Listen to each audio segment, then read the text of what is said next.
देखो तो इधर से ये इधर दिख रहा है, सामने दिख रहा है, इसको लौट ऐसे करना पड़ेगा क्या? हाँ, सामने दिख रहा यहाँ कैमरा टर्न करना है है। इधर।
हेलो।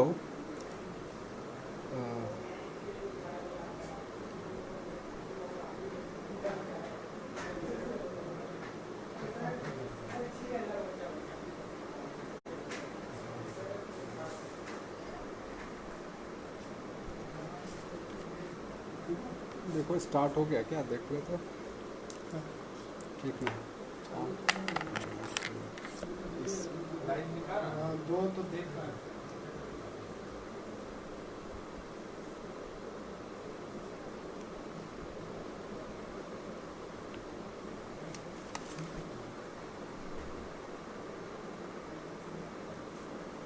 आज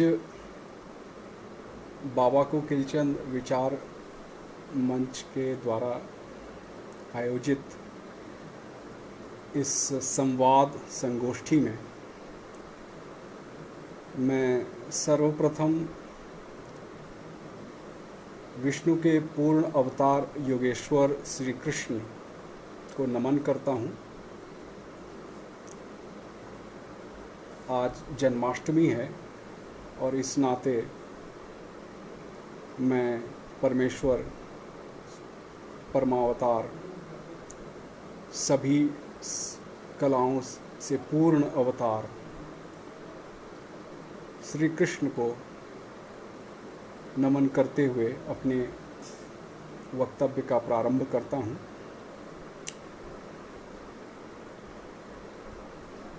मैं परम पूज्य बाबा कोकिलचंद के चरणों में नतमस्तक होकर आशीर्वाद की याचना करता हूँ। बाबा कोकिलचंद विचार मंच के निदेशक मंडल और मंच के सभी सदस्यों को सादर नमन करता हूँ। पिछले कुछ दिनों से बाबा कोकिलचंद विचार मंच ने सोशल मीडिया के माध्यम से संस्कृत सप्ताह के दौरान हमें देश के उद्भट विद्वानों से रूबरू करवाया। इस पुनीत कार्य में नेतृत्व संभालने वाले आशीष और प्रबंधन की भूमिका निभाने वाले चुनचुन के प्रति मैं आभार व्यक्त करता हूँ। इसी कड़ी में 11 दिवसीय संवाद कार्यक्रम में भी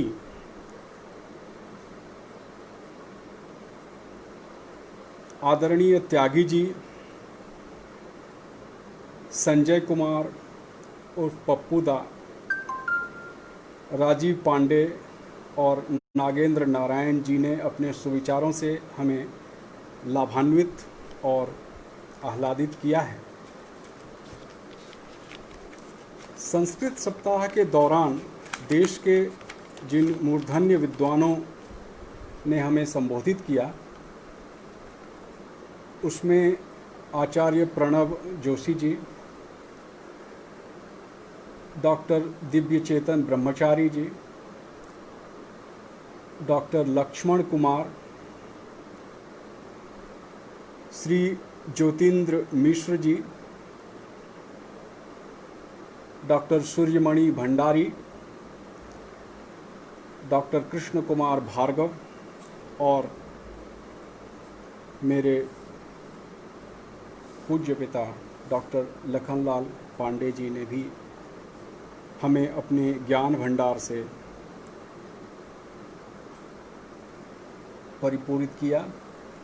हम उन सब के प्रति अपनी कृतज्ञता ज्ञापित करते हैं।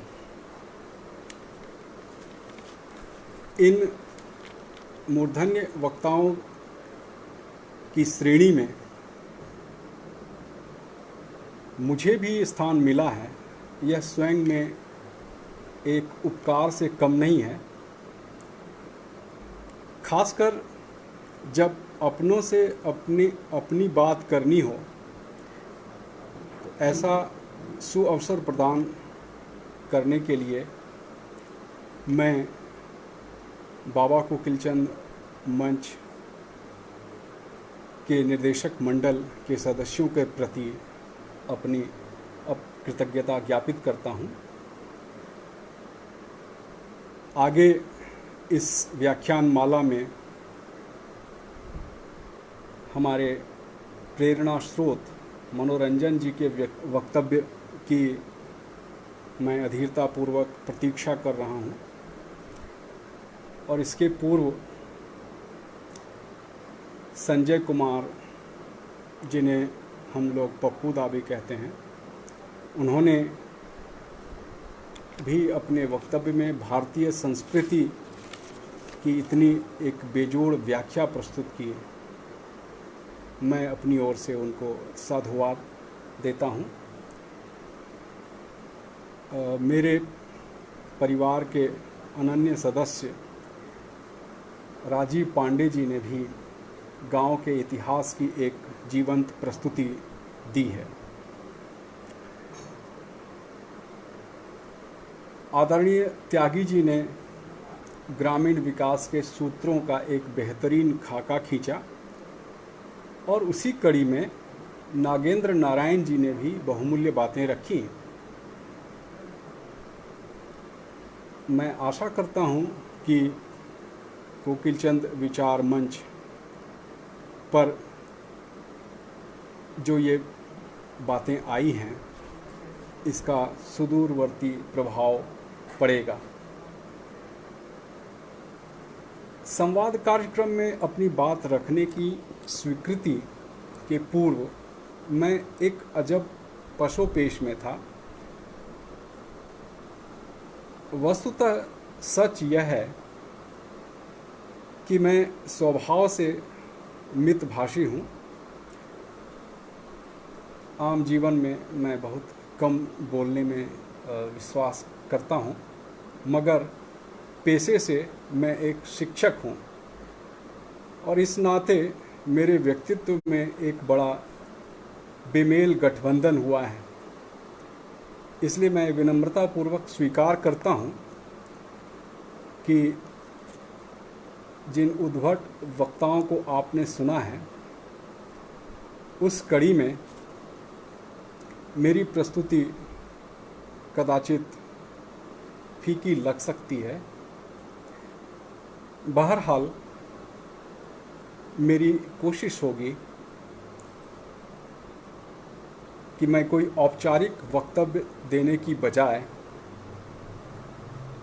एक अनौपचारिक बातचीत करना चाहूँगा, और इस अनौपचारिक बातचीत को मैं 2 खंडों में विभाजित करूँगा।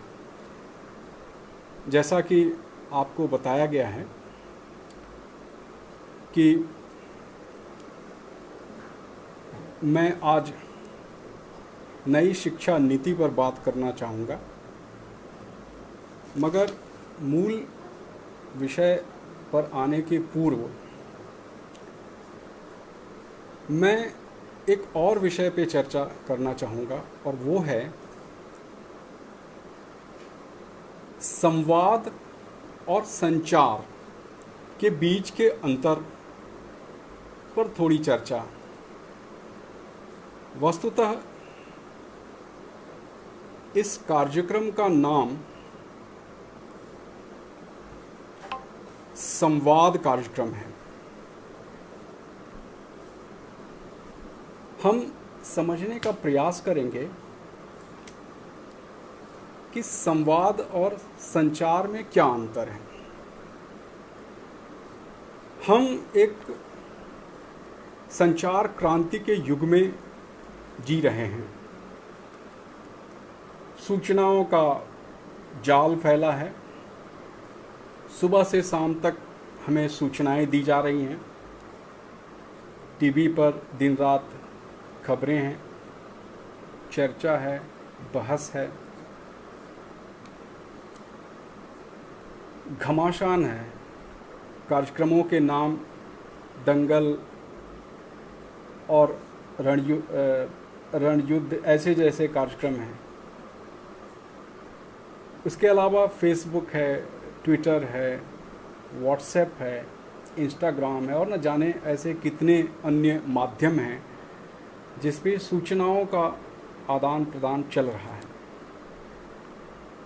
फिर अखबार हैं, पत्रिकाएं हैं, यूट्यूब चैनल हैं, वीडियो हैं। कुल मिलाकर हम देखें तो सूचनाओं का एक बवंडर है। सूचनाएं ऐसी कि जिनसे आप बच नहीं सकते हैं। सूचनाएं ऐसी जो जरूरी भी हैं और गैर जरूरी भी हैं। सूचनाएं ऐसी जो सही भी हैं, गलत भी हैं। पर सूचनाओं के इस झंझावात में आदमी कितना अकेला है, यह सोचने का प्रश्न है। संचार की इस क्रांति में संवाद कहाँ है, ये सोचा जा सकता है। हर जगह सूचनाओं की हेराफेरी है। बस सुबह से शाम तक शुभकामनाएं हैं, बधाइयाँ हैं, शाबाशियाँ हैं। वर्चुअल दुनिया के सैर सपाटे पे हम लोग लगे हैं। वास्तविकता क्या है कि हम घर के सदस्यों से बात नहीं कर पा रहे हैं। पड़ोस से हमारा कोई लेना देना नहीं रह पा रहा है। भाई भाई से नहीं बोल रहा है। माँ बाप की सुध लेने वाला कोई नहीं है। बातचीत के नाम पर जहाँ तहाँ सिर्फ बदकुच्चन है, चुगली चाथन है, संवाद नहीं है। संवाद की आवश्यकता है समाज में, लेकिन जगह जगह कम्युनिकेशन बैरियर्स लगे हुए हैं। संवाद हो नहीं पा रहा है। संचार माध्यमों में बहसें होती हैं, संवाद नहीं होता है। चाय खानों में भी बहसें होती हैं। अकादमिक कार्यक्रमों में भी चिंता प्रकट की जाती है, मगर चिंतन नहीं है।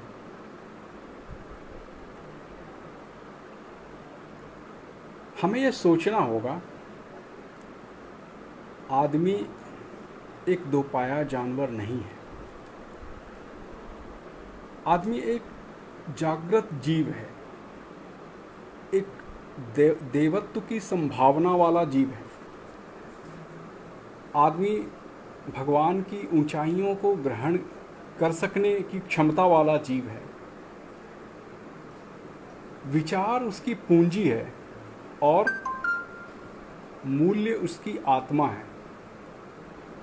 एक महान दार्शनिक हुए हैं देकार्ते, उन्होंने कहा I think therefore I am. मैं सोचता हूँ इसलिए मैं हूँ, अगर मैं नहीं सोचता हूँ तो मैं नहीं हूँ। सोचने की इतनी आवश्यकता है, चिंतन की इतनी आवश्यकता है, विचारों की इतनी आवश्यकता है। चिंतन ही प्रगति का मार्ग है। चिंतन है तो आदमी है। आदमी रोटी कपड़ा मकान नहीं है।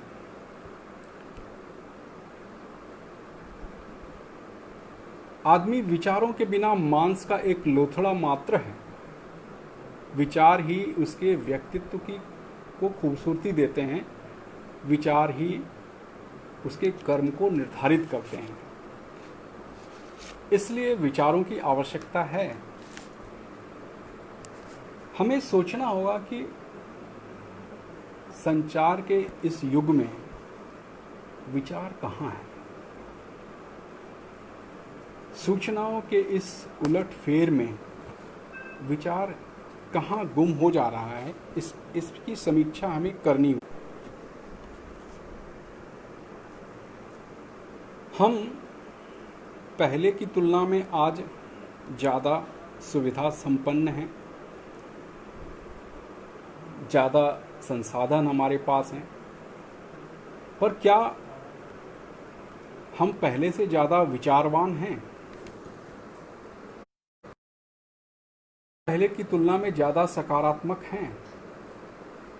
क्या हम पहले की तुलना में ज़्यादा आशावादी हैं?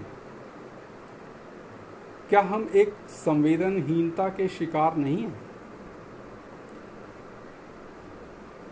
कोई किसी को सुनना नहीं चाह रहा है। ये परिस्थिति पैदा हो गई है। गांव में भी जो एक मिल्लत की भावना थी, एक सहयोगात्मकता का भाव था, एक भाईचारापन था, वो कहीं ना कहीं गुम हो गया है। हम रोज देखते हैं कितने उपदेश हैं, कितने प्रवचन हैं, कितनी बातें हैं, पर असर कुछ दिखता नहीं है। उन बातों का कोई असर नहीं दिखता है। हमारे ऊपर प्रवचन थोपे जा रहे हैं, सुक्तियाँ थोपी जा रही हैं, उपदेश थोपे जा रहे हैं, लेकिन वो विचारों की जमीन पर उतरते नहीं हैं। हमारा आचरण बदल नहीं रहा है, क्योंकि हम अपने विचारों को कर्म की कसौटी पे कस कर नहीं रख रहे हैं, और विचारों को जब तक कर्म की कसौटी पर नहीं कसा जाए तब तक वो प्रभावी नहीं हो सकते हैं। खोखले विचारों से परिवर्तन संभव नहीं है। खोखले विचार मात्र संचार का माध्यम हो सकते हैं, वो परिवर्तन का माध्यम नहीं हो सकते।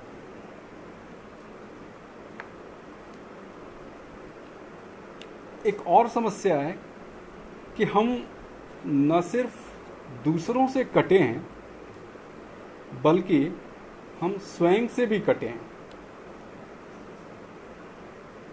सच यह है कि हम अपने बारे में कितना कम जानते हैं। हम कौन हैं यही हमें पता नहीं है। हम दुनिया को जानने की कोशिश में लगे हैं, लेकिन वास्तविकता यह है कि हम खुद से उतने ही अनजान हैं। इसलिए यह आवश्यक है कि हम खुद को जानें, फिर परिवार को जानें, फिर समाज को जानें, फिर इस जगत व्यापार को जानें, फिर हम परमेश्वर को जानें। कुल मिलाकर हम जीव, जगत और जगदीश को जब तक संवेद तौर पे नहीं जानेंगे, तब तक हमारी विचार यात्रा अधूरी रहेगी, और तब तक हम वास्तव में संवाद करने की स्थिति में नहीं होंगे। हम अपने पुरखों को देखते हैं, वैदिक काल को देखते हैं, ऐसा लगता था कि जैसे जीव जगत और जगदीश के बीच एक संवाद कायम था, और उस संवाद से ही सामूहिकता का जन्म होता है। आज सामूहिकता क्यों नहीं है? क्योंकि हमने संवाद की संस्कृति को समाप्त किया है। हम विकास के लिए अग्रसर जरूर हैं, पर सामूहिकता की चिंता हमें उस रूप में नहीं है। क्या हमने शास्त्रों में जो सामूहिकता का उद्घोष है, हमने उसको अपनाया? हमारे शास्त्र कहते हैं संगच्छध्वम संगबद्धध्वम संगो मनासी जानताम। हम साथ चलें, हम साथ बोलें, हमारा मन साथ हो। ऐसे इस प्रकार की जो अवधारणा हमारी थी, या फिर जो हमारी अवधारणा थी सहनावतु सहनौ भुनक्तु सह वीर्यं करवावहै तेजस्विनावधीतमस्तु माँ विद्विषावहै ओम शांति शांति शांति। क्या हम इन आदर्शों को जी पा रहे हैं? इसलिए ये जो कार्यक्रम चल रहा है कोकिलचंद बाबा विचार मंच पर, उसका नाम ही है संवाद। संवाद, अपनों से अपनों के बीच का संवाद, व्यक्ति और व्यक्ति के बीच का संवाद, व्यक्ति और समाज के बीच का संवाद। इसको हम किस प्रकार से आगे बढ़ाएं, और हम देखें कि हमारी जो व्यक्तिगत उपलब्धियां हैं वो सामाजिक उपलब्धियों के रूप में कैसे तब्दील हो सकें, किस प्रकार से हम एक होकर बात कर सकते हैं, हम सामूहिक स्वर में बात कर सकते हैं, एक समुदाय के रूप में सोच सकते हैं। इस पर चिंतन की आवश्यकता है, और इसलिए इस कार्यक्रम का नाम संवाद रखा गया है। और इस दिशा में अब तक जो प्रयास है वह निसंदेह सार्थक है, और इसको और भी बढ़ाए जाने की आवश्यकता है। अब हम इसी कड़ी में आगे बढ़ते हुए आज के मुख्य विषय वर्तमान सरकार के द्वारा लाई गई शिक्षा नीति पर भी कुछ चर्चा करना पसंद करेंगे, क्योंकि सुविचार और सुव्यवस्थित व्यक्तित्व को गढ़ने के लिए शिक्षा एक प्रभावी उपकरण है, और हर युग में, हर समय में समाज ने शिक्षा के मॉडल गढ़े हैं। न सिर्फ कि आज़ादी के बाद शिक्षा के कई मॉडल्स हमारे सामने आए हैं, बल्कि आज़ादी के पहले से भी शिक्षा के कई मॉडल्स हमारे पास मौजूद रहे हैं। हम वर्तमान शिक्षा नीति पर आने के पूर्व भारतवर्ष की पुरानी जो पुरातन शिक्षा नीति या शिक्षा व्यवस्था रही है उस पर भी नज़र डालते हैं, और फिर हम सीधे नई शिक्षा नीति पर आकर कुछ उसकी विशेषताओं की चर्चा करेंगे, और उसको अपने समाज के उत्थान के साथ जोड़ने का प्रयास करेंगे। जैसा हम सभी लोग जानते हैं कि हमारे देश में शिक्षा की जो प्राचीनतम पद्धति रही है वह है गुरुकुल शिक्षा पद्धति। चाहे वो कृष्ण हो, चाहे वो राम हो, चाहे वो अर्जुन हो, और तमाम जो हमारे ऐतिहासिक पौराणिक पात्र हों, सबों की शिक्षा गुरुकुल में ही होती रही है। और कृष्ण और सुदामा की मित्रता को कौन नहीं जानता होगा। वे लोग अपने समय में आश्रम में, गुरु के आश्रम में जाकर शिक्षा प्राप्त करते थे। आरुणि जैसे गुरु भक्त की चर्चा हमारे शास्त्रों में है। ये हमारी प्राचीन शिक्षा व्यवस्था थी, जिसमें अंतेवासिन के रूप में हमारे छात्र गुरु के आश्रम में जाते थे और वो जीवन की मौलिक समस्याओं से वहाँ रूबरू होते थे। उन्हें कर्तव्य की शिक्षा दी जाती थी और शास्त्रों की शिक्षा दी जाती थी, और उनको एक पूर्ण मनुष्य बनाने का प्रयास किया जाता था। और हमने देखा है कि उस शिक्षा पद्धति ने कैसे महामानव पैदा किए। उस ज़माने में गुरु का महत्व पिता से भी ज़्यादा होता था और उनका अधिकार भी पिता से ज़्यादा होता था। जैसा हमने रामचंद्र के साथ देखा, श्री रामचंद्र को उनके गुरु स्वयं उनके पिता से मांग कर ले जाते हैं और फिर वो आश्रम में ले जाकर, आश्रम में जो आसुरी शक्तियाँ थी जो यज्ञों का विध्वंस करती थी, उनको रोकने का काम करते हैं। और उसके पहले राम को संपूर्ण कलाओं की शिक्षा और युद्ध कला की शिक्षा भी दी गई, नैतिकता की शिक्षा दी गई, उनको एक पूर्ण मानव बनाने का प्रयास किया गया। और वही चीज़ कृष्ण के साथ भी हुई और फिर आगे चलकर राज दरबार के द्वारा गुरुओं को संरक्षण प्रदान किया गया और गुरु के सानिध्य में छात्रों, राजकुमारों ने अध्ययन किया और इस प्रकार से वो परंपरा, गुरुकुल परंपरा चलती रही। थोड़ा आगे बढ़ने पर जब गुरुकुल परंपरा थोड़ी और समृद्ध हुई तो हमारे देश में एक विश्वविद्यालय की परंपरा भी प्रारंभ हुई।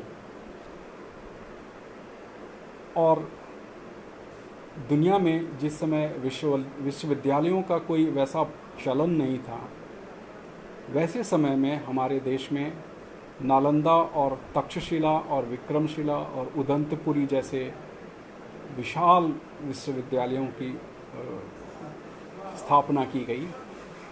आज भी नालंदा के खंडहर हमारे बीच मौजूद हैं। उदंतपुरी पर में नए विश्वविद्यालय की खोज हुई है।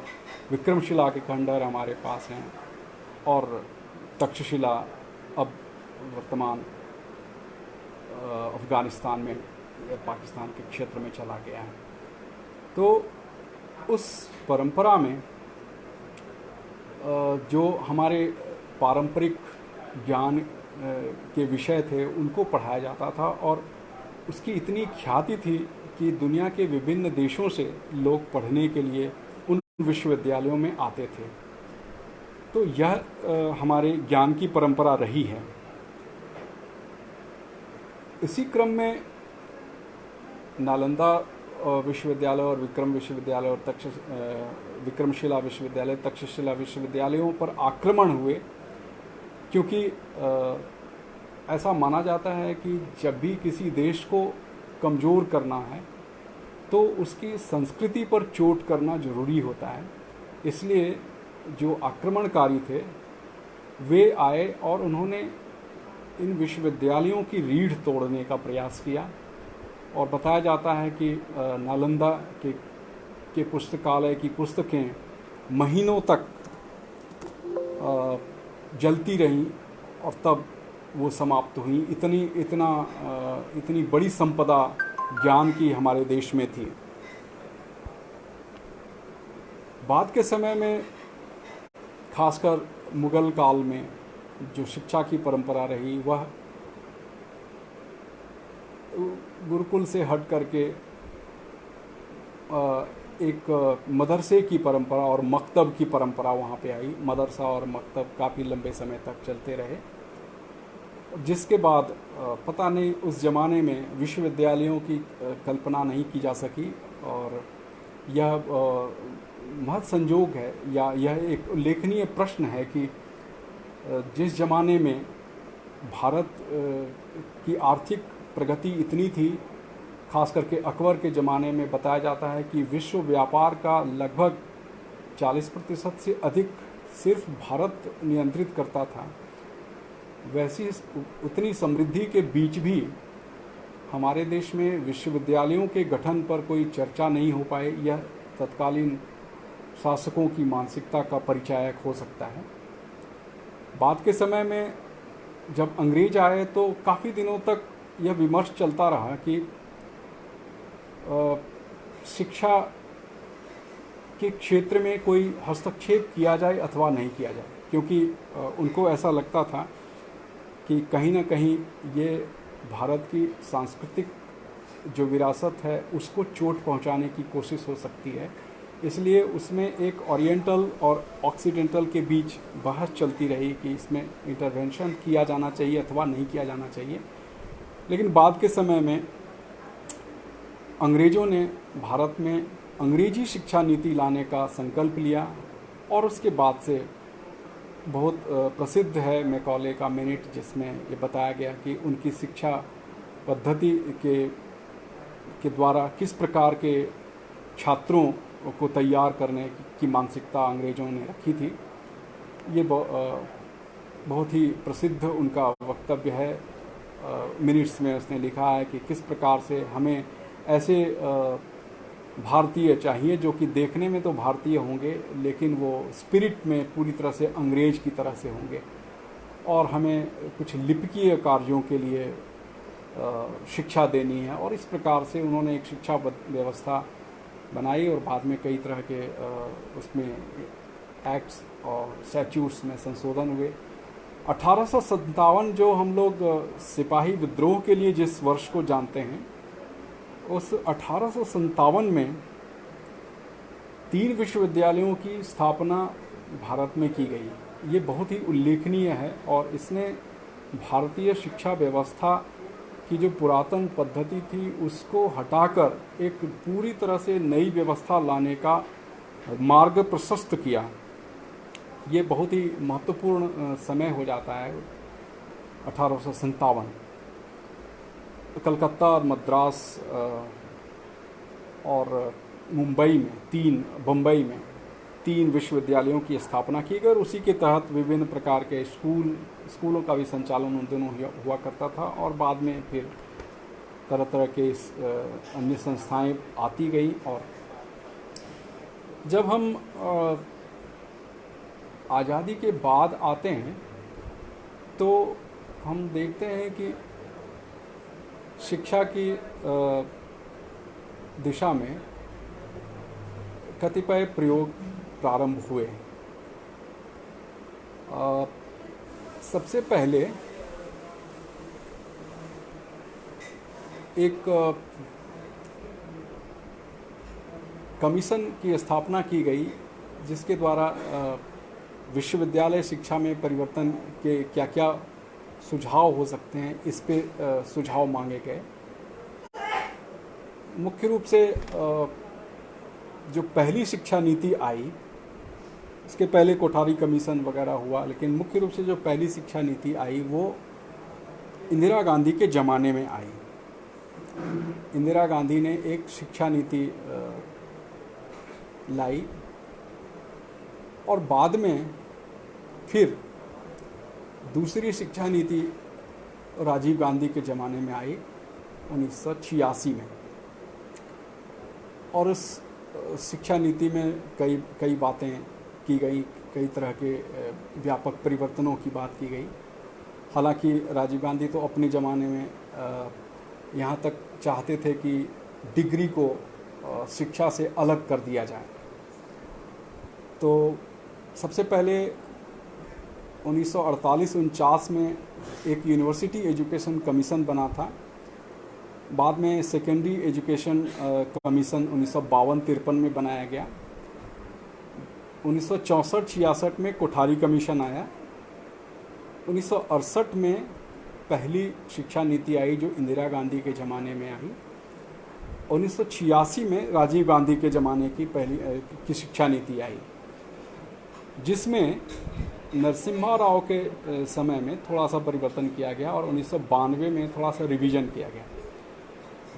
अभी जाकर जब भारतीय जनता पार्टी के नेतृत्व में सरकार बनी तो फिर एक नई शिक्षा नीति की परिकल्पना की गई और उसके कई कारण हुए कि क्यों नई शिक्षा नीति अभी चाहिए, ऐसी क्या आवश्यकता हो गई। जब शिक्षा नीति हमारी 1986 से चल रही थी, 1992 में संशोधन हुए, तो ऐसी क्या कि नई शिक्षा नीति अभी लाई जाए।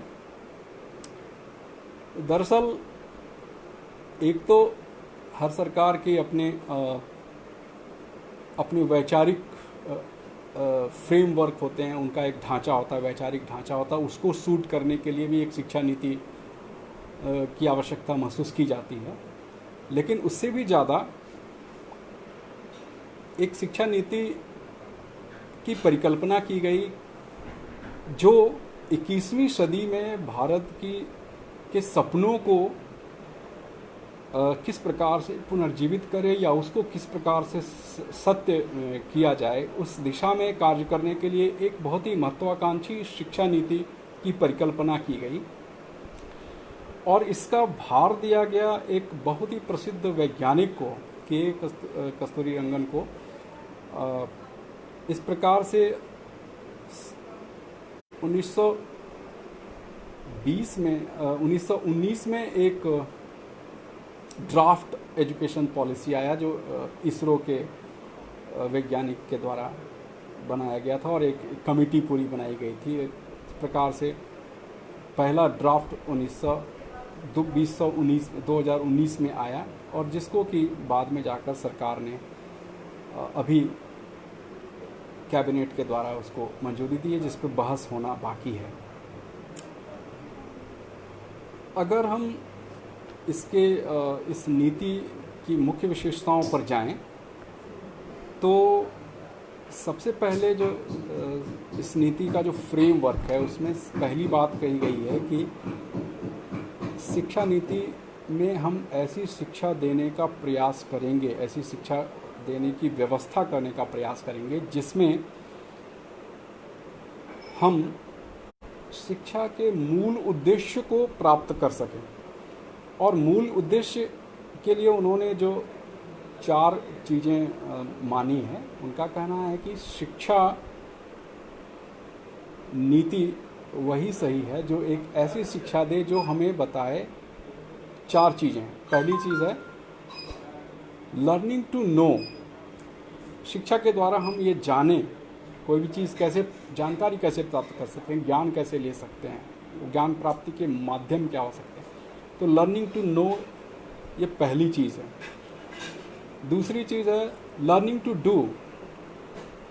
हम कोई काम कैसे करें, हमारे पास स्किल क्या हो सकते हैं, हमारे पास कौशल क्या आ सकता है और कि व्यावहारिक चीज़ें हम कैसे सीख सकते हैं, लर्निंग टू डू के माध्यम से। और तीसरी चीज़ है लर्निंग टू लिव टुगेदर। बतौर एक समाज के सदस्य के रूप में हम कैसे जीना सीख सकते हैं, इसलिए उनमें कौन कौन सी समस्याएं हैं और उन समस्याओं को हम कैसे दूर कर सकते हैं, ये लर्निंग टू लिव टुगेदर भी शिक्षा हमें बताती है। कैसे हम समाज के व्यक्ति के रूप में, समाज की इकाई के रूप में जी सकते हैं और कैसे हम प्रकृति के साथ और पर्यावरण के साथ तालमेल करके जी सकते हैं। और सबसे जो अंतिम इसका उद्देश्य है वो है लर्निंग टू बी।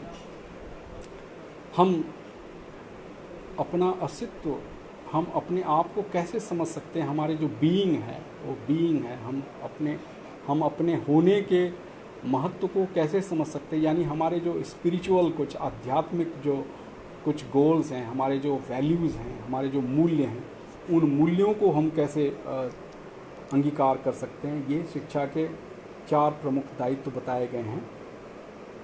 और इसलिए शिक्षा नीति ने कुछ प्रमुख चीज़ों पर मुख्य रूप से बल दिया है। सबसे पहले ये शिक्षा नीति चाहती है कि अधिक से अधिक लोगों तक शिक्षा को पहुंचाया जा सके। इसलिए पहला जो इसका मोटो है वो है एक्सेस टू एजुकेशन।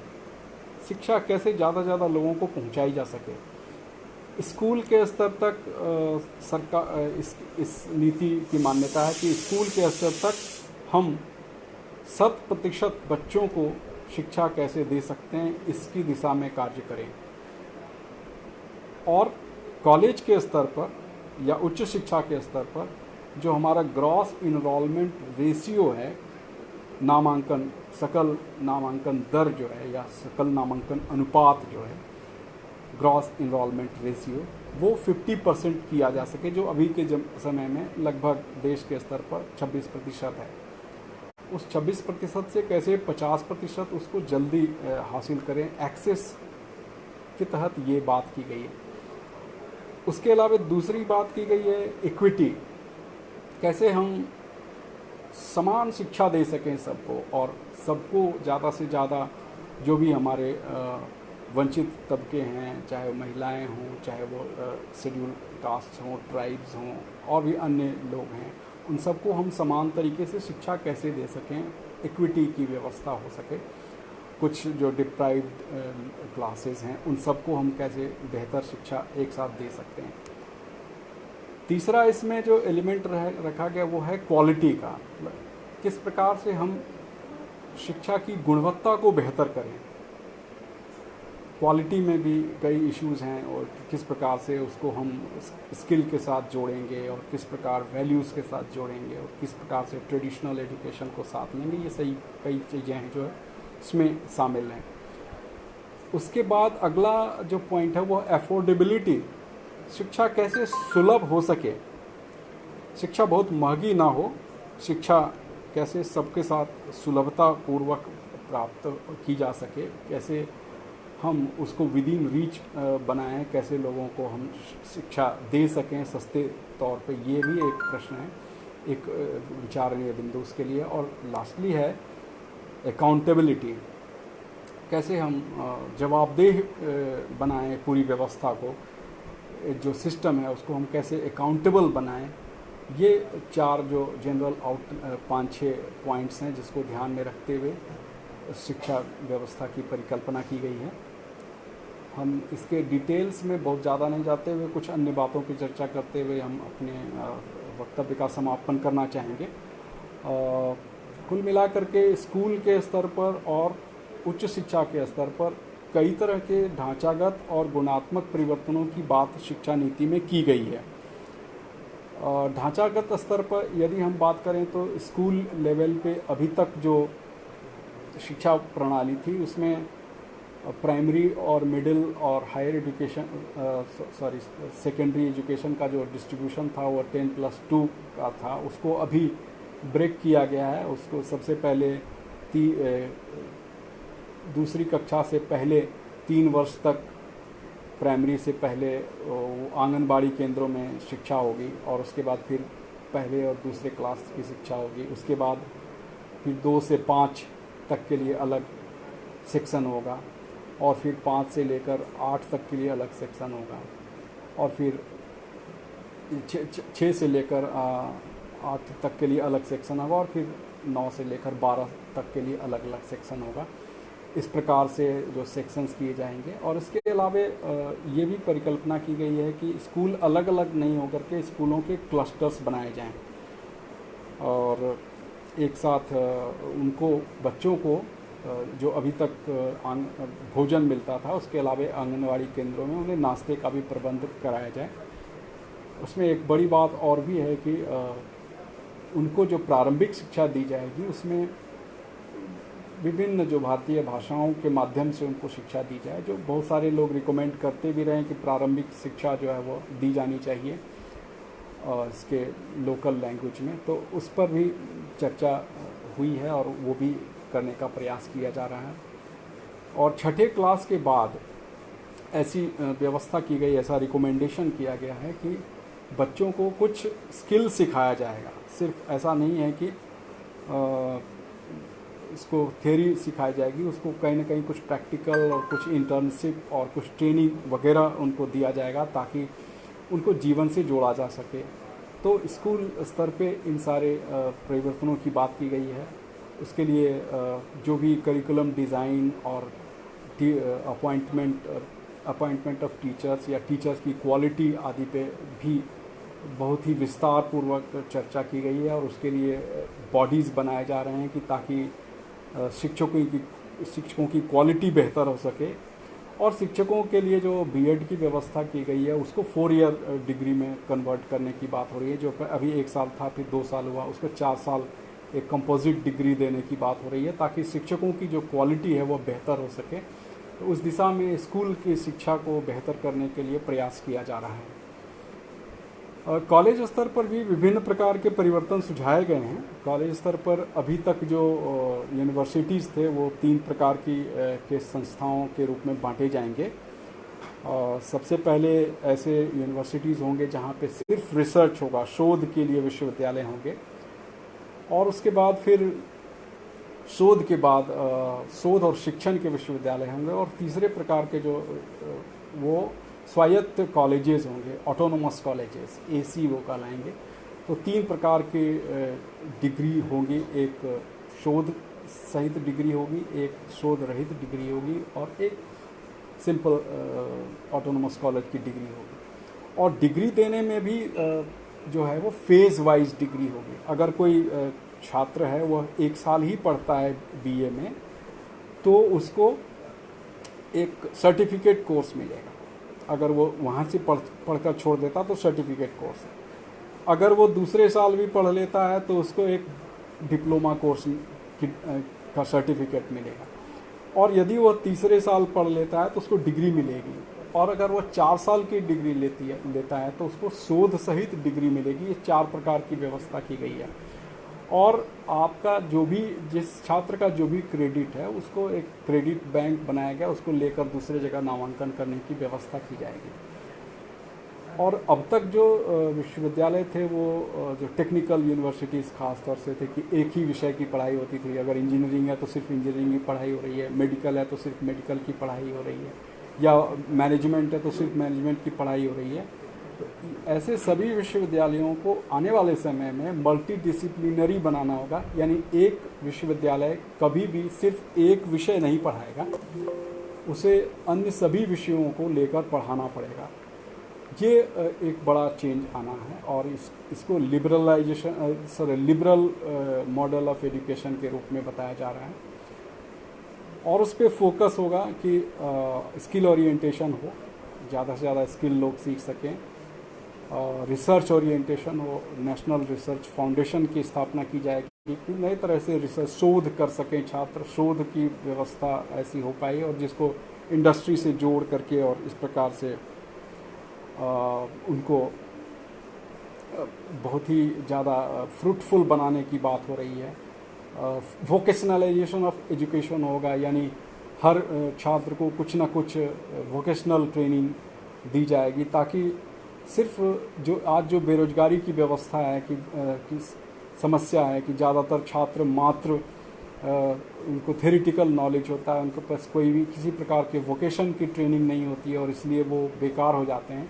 तो उसको एक फ्रूटफुली यूटिलाइज करने की कोशिश हो जाएगी, वोकेशनलाइजेशन ऑफ एजुकेशन होगा। और इस आधुनिकता के साथ ये भी कोशिश की गई है कि हम प्राचीन जो हमारे मूल्य हैं और जो भाषा है और जो संस्कृति है उसको भी बढ़ावा देने की कोशिश होगी। योग, आयुर्वेद जैसे विषयों की पढ़ाई होगी और संस्कृत और पाली और प्राकृत जैसे विषयों के लिए अलग से संस्थान बनाए जाने की बात होगी। और एक कोशिश की जा रही है कि मॉडर्निटी को ट्रेडिशन से जोड़ा जाए। और आगे आने वाले समय में एक पूरा फोकस दिया जा रहा है कि कैसे हम शिक्षा में पूरी टेक्नोलॉजी ला करके, एक अलायंस ऑफ टेक्नोलॉजी करके एक संगठन ही, एक संस्था ही बनाई जाएगी। एजुकेशनल टेक्नोलॉजी को डेवलप किया जाएगा और धीरे धीरे पूरी तरह से एक टेक्नोलॉजी एडेड एजुकेशन की व्यवस्था करने के लिए भी रिकमेंडेशन है और उसके लिए काफ़ी प्रयास किया जाएगा।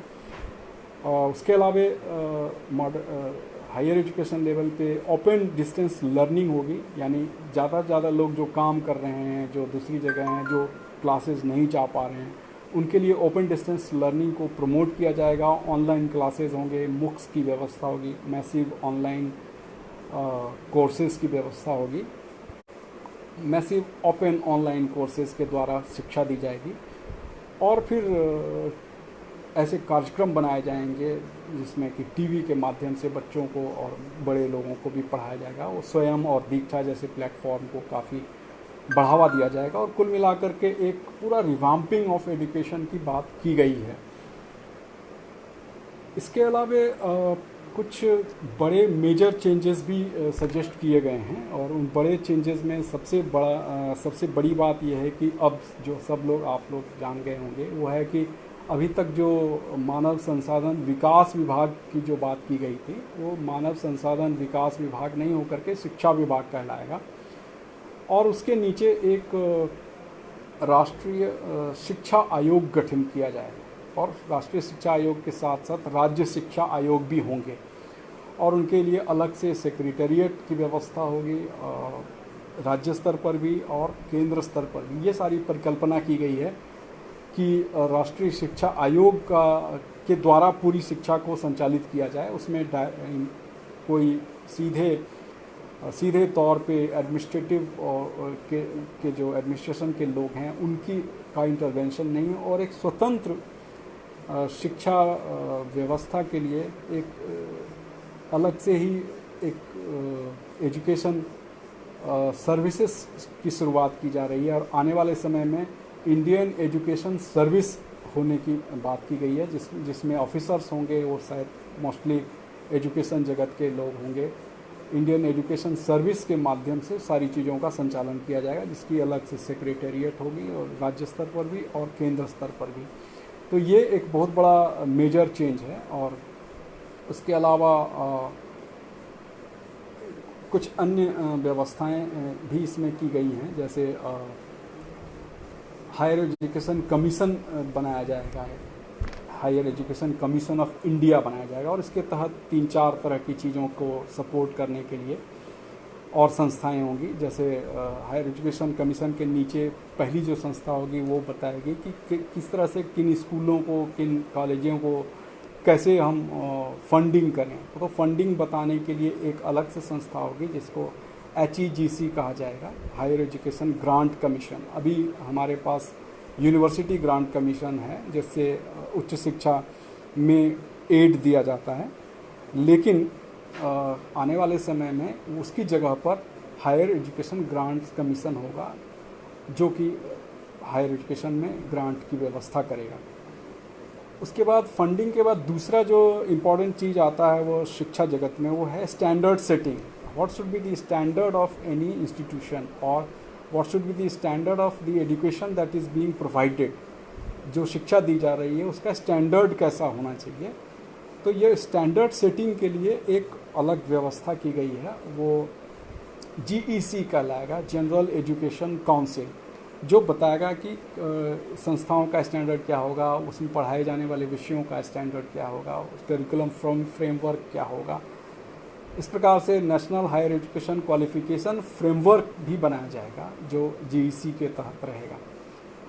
उसके बाद जो संस्थाएं बन गई हैं वो अच्छी संस्थाएं हैं या बुरी संस्थाएं हैं, वो फिजिबल हैं कि नॉन फिजिबल हैं, उसके लिए एक एक्रेडिटेशन की व्यवस्था की जाएगी जो कि नेशनल एक्रेडिटेशन काउंसिल के रूप में जाना जाएगा।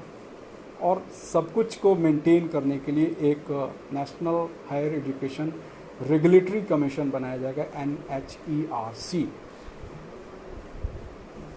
और कुल मिलाकर के व्यवस्था की जाएगी। अगर फोकस देखें तो मोटे तौर पे सबसे पहला जो फोकस है वो है कि शिक्षा जो है मल्टी डिसिप्लिनरी हो, हायर एजुकेशन दूसरा है कि वोकेशनलाइजेशन हो, प्रैक्टिकल नॉलेज हो छात्रों में ताकि वो स्वावलंबी हों।